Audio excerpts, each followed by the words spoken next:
Ethan Cole once built algorithms that could predict the rise and fall of entire markets. He used to wear tailored suits, give interviews, sign deals worth more than he could count. Now, every night at 10 p.m., he pushed a floor buffer across the marble lobby of a company that would never remember his name. A faded badge hung from his pocket, and the smell of polish filled his lungs instead of power. 6 years ago, one signature had cost him everything: his career, his savings, and almost his daughter. Since then, he lived by one rule: stay quiet, stay invisible, survive. That night, the lobby was silent except for the low hum of the machine. He liked that sound. It was the one thing he could still control. His shift ended at midnight. Then he'd go home to a one-bedroom apartment where his daughter Lily slept under a blanket that was too thin for winter. The pills that kept her alive were lined up in a plastic bag inside his wallet. He counted them every morning. For left 2 days. He was lost in thought when he heard footsteps. Sharp, confident, expensive. A woman's voice cut through the silence, calm but cold. The voice said the offer stands until Friday. Ethan looked up and saw Olivia Hart standing near the glass doors with a man in a charcoal suit. The youngest self-made CEO in the city, they said. Her rival stood beside her, Gavin Mercer, the man whose name still made Ethan's hands shake even after all these years. Their companies had been fighting for months. Everyone knew that. But tonight it sounded like the war was about to end and she was losing. Gavin's voice dripped with victory as he told her she was running out of time, that she needed to sign the Cobalt deal or his board would crush her with a takeover. Olivia didn't answer. Her face was all steel and calculation, but her hands were tight at her sides, a tell Ethan recognized from 1,000 boardroom negotiations he used to run. Gavin turned, smirking, and his eyes landed on Ethan like he was furniture. "Maybe your janitor can help," he said mockingly. "He must see the company from the ground up." The words hung in the air like poison. Ethan froze. Every instinct screamed at him to look down, keep buffing, disappear back into the life he'd built around being nobody. The smart move was silence. He had nothing to gain by speaking and everything to lose. But when Olivia turned to him with those sharp eyes and said, "You heard him. Any brilliant advice?" something in him snapped. Maybe it was exhaustion. Maybe it was knowing he'd already lost too much to care about losing more. Maybe it was seeing Gavin Mercer standing there with that same smug smile he'd worn 6 years ago when he destroyed Ethan's entire life with a single lie. Ethan turned off the buffer. The hum faded into a silence that seemed to pull the whole room closer. And in that silence, he said 5 words that would change everything. Cancel the Cobalt acquisition. The room went still. Olivia's expression shifted, just barely, but Gavin blinked like he'd been slapped. Ethan kept going, his voice quiet but steady, the voice of the analyst he used to be. "Your offshore account isn't properly isolated. There's a clause hidden in the fine print that lets his company buy yours for cents once you sign. You think you're acquiring them, but they're acquiring you." The words hung in the air like a grenade with the pin pulled. Gavin recovered fast, too fast, his smirk returning, but his eyes betraying something else now, something like fear. "What did you just say?" he asked, but it wasn't really a question. Ethan didn't back down. "Someone rewrote your contract in the last revision," he said. "It's a trap." Olivia's eyes sharpened, and for a brief moment Ethan saw something there he hadn't expected, fear mixed with realization, the look of someone who suddenly understood they'd been walking toward a cliff in the dark. Gavin's voice turned sharp. "Fire him, Olivia," he said, "before he starts giving stock advice to your cleaning crew." But Olivia didn't look at Gavin. She stared at Ethan long enough to make him wish he could disappear, long enough for him to see the gears turning behind those eyes, calculating risk and reward and truth. Then she said one word: security. Ethan's stomach dropped, his mind already racing through how he'd explain this to Lily, how he'd find another job, how he'd make the pills last another week. But then Olivia added 2 more words that changed everything. "Escort Mr. Mercer out." The guards moved instantly. Gavin's voice rose, angry now, threatening. "You're making a mistake," he shouted, but Olivia's voice cut through his like ice through water. "No," she said, cold and steady. "I'm correcting one." The doors shut behind him with a hiss, and the silence that followed felt heavier than before, thick with possibility and danger.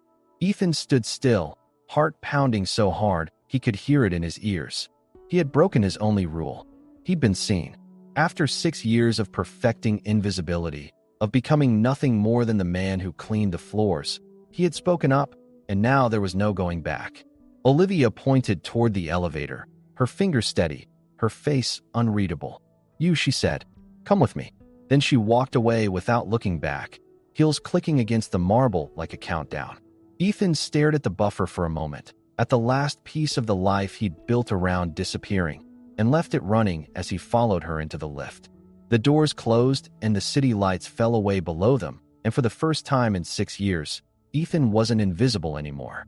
The elevator walls were glass, the lights soft, the silence heavy enough to make him aware of every breath. He stood behind Olivia Hart, trying not to meet her reflection, but failing. She didn't say a word, didn't even look at him. Her posture alone said everything: control and precision and command, the posture of someone who had never known what it felt like to lose. People like her didn't live in his world anymore. He used to belong to that world once, back when his name meant something, back when Ethan Cole was the rising star everyone wanted on their team. He'd worked for one of the biggest investment firms in the country, the kind of place where numbers dictated futures and fortunes. He'd built predictive systems that could read markets like weather patterns, algorithms so precise they seemed almost supernatural. But success made enemies, and one of them, Gavin Mercer, had destroyed him with a lie so perfect even the evidence agreed. Overnight, Ethan went from rising star to fraud. They froze his accounts, revoked his licenses, blacklisted his name across every firm that mattered. His wife left within a month. Couldn't handle the shame, she said. Couldn't be married to a man whose name was now synonymous with betrayal. All that was left was Lily, 6 years old and born with a rare enzyme deficiency that demanded constant care, constant medication, constant money. He took the janitor job because hospitals didn't accept explanations. They accepted money, and money was the one thing he no longer had. The elevator opened to her office, and it was exactly what he expected: glass walls and marble floors and a city of lights below that looked more like data than life. Olivia turned to face him, and her expression was surgical, precise, dissecting. "Who are you?" she asked, and it wasn't really a question. "Ethan Cole," he said. "Night shift maintenance." Her eyes narrowed. "I don't like jokes, Mr. Cole," she said, circling slowly like a predator. "There are 3 people who know the inner structure of the Cobalt acquisition. Me, my legal director, and the man I just threw out. So tell me how you knew." Ethan hesitated. The truth was a loaded weapon, something that could either save him or bury him deeper than he already was. "I read things," he said finally. "Public filings, transaction records. I noticed patterns." "Patterns," she repeated, the word heavy with doubt. "You expect me to believe a janitor discovered a billion-dollar flaw that my legal team missed?" "No," he said quietly. "I expect you to believe someone wants you to sign something you shouldn't." She stopped moving. The room went quiet except for the faint hum of the building around them. Olivia folded her arms, studying him like he was a puzzle she hadn't decided whether to solve or throw away. "Explain it," she said, "like I'm not supposed to understand." Ethan drew a steady breath, and for the first time in 6 years, he felt something he thought he'd lost forever. "Purpose. The clause is buried deep in the fine print," he said. "It activates when your offshore assets move, and that's what the acquisition demands. When it triggers, your company's shares become collateral for loss prevention. It looks like protection, but it's theft. They're not buying your company. They're waiting for you to hand it to them." Olivia didn't move for several seconds, and Ethan couldn't tell if she believed him or was calculating how quickly she could have him arrested. Then she pressed her intercom. "Karen," she said, "issue temporary clearance for Mr. Ethan Cole. Alpha level. Effective immediately." There was a pause on the other end. "Ma'am," the voice said, uncertain. "Do it," Olivia said. She turned back to Ethan, and her voice was calm, but her eyes were sharp as broken glass. "You have 48 hours to prove what you just said. Every resource is yours. If you're lying, I'll make sure you never see daylight again." Ethan met her gaze. "Understood," he said. The door closed behind her, and Ethan stood before a terminal that probably cost more than his apartment, more than every possession he still owned. He powered it on, and rows of data filled the screens, contracts and revisions, and hidden notes, the digital skeleton of a conspiracy. Somewhere in there was the truth, and somewhere in there was the man who had taken everything from him. His hands moved across the keyboard, and it felt like coming home, like waking up after years of sleep. The janitor was gone. The analyst was back. Hours passed unnoticed. The hum of servers filled the room like a heartbeat, steady and eternal. He traced lines of code and signatures, followed money through shell companies and offshore accounts, unraveled a web so complex it could only have been built by someone who knew exactly what they were doing. And then he found it. An encrypted trail carrying a signature only one person could have written. His own. The same system Mercer had stolen years ago to frame him, the same code that had destroyed his life, was now being used to sabotage Olivia's company.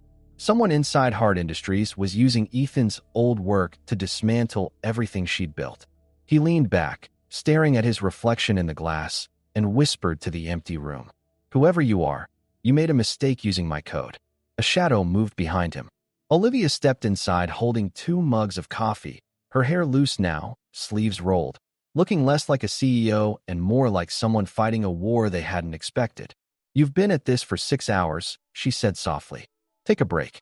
Her tone was different now, gentler, like she'd decided he might be worth trusting. She sat across from him, and for a moment they were just 2 people in a room, not a CEO and a janitor, not a winner and a loser, just 2 people trying to survive the same storm. "You really were someone before this, weren't you?"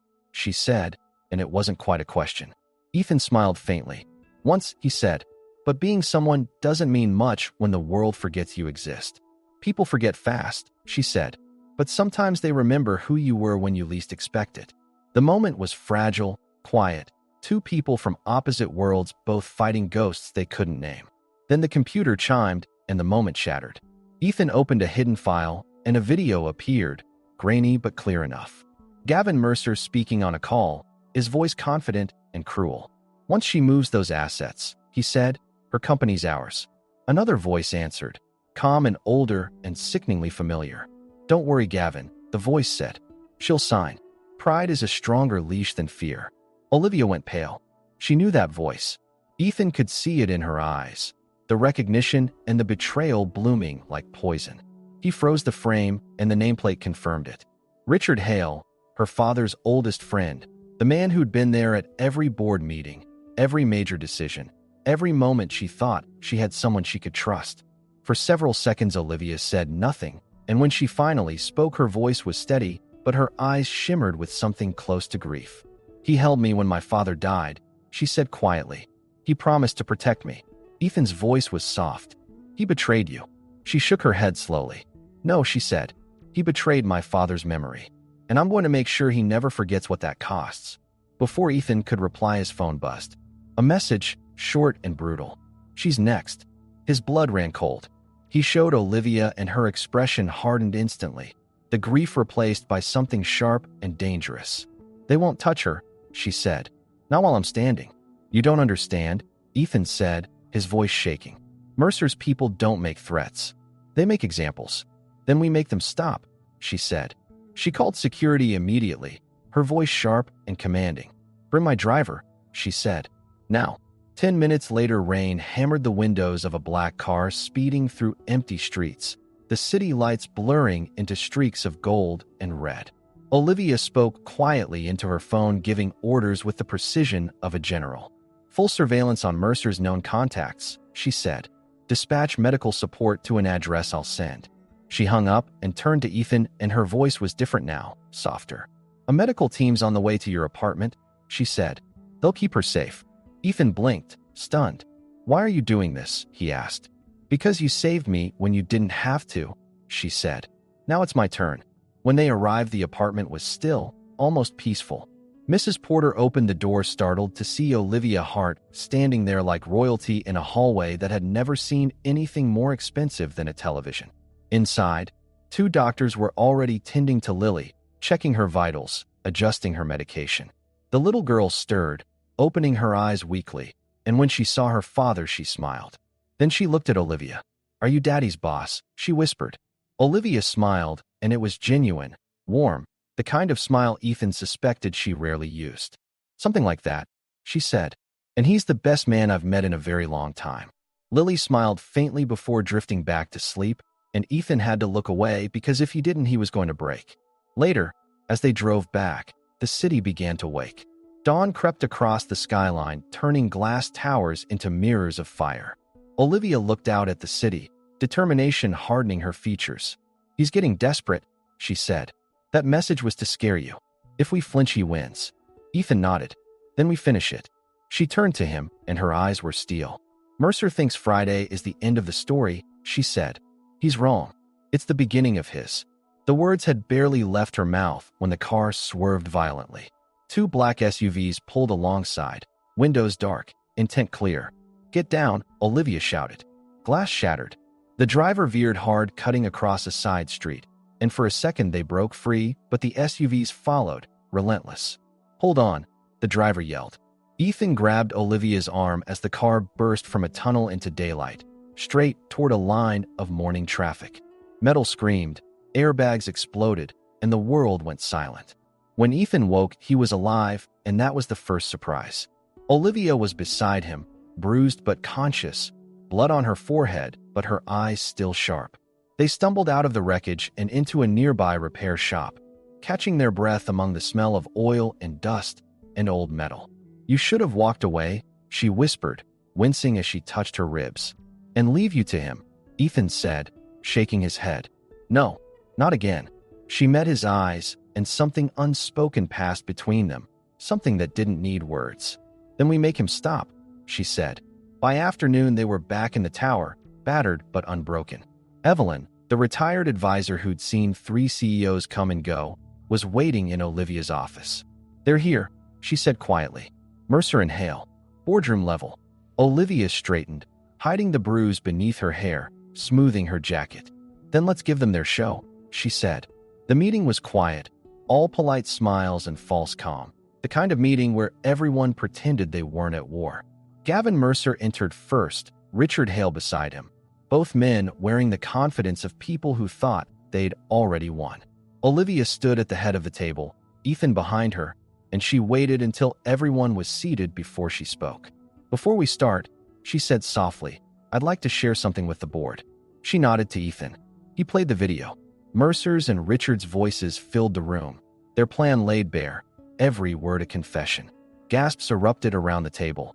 Board members looked at each other, at Richard, at Gavin, their faces shifting from confusion to horror to rage. Richard tried to stand, his face red.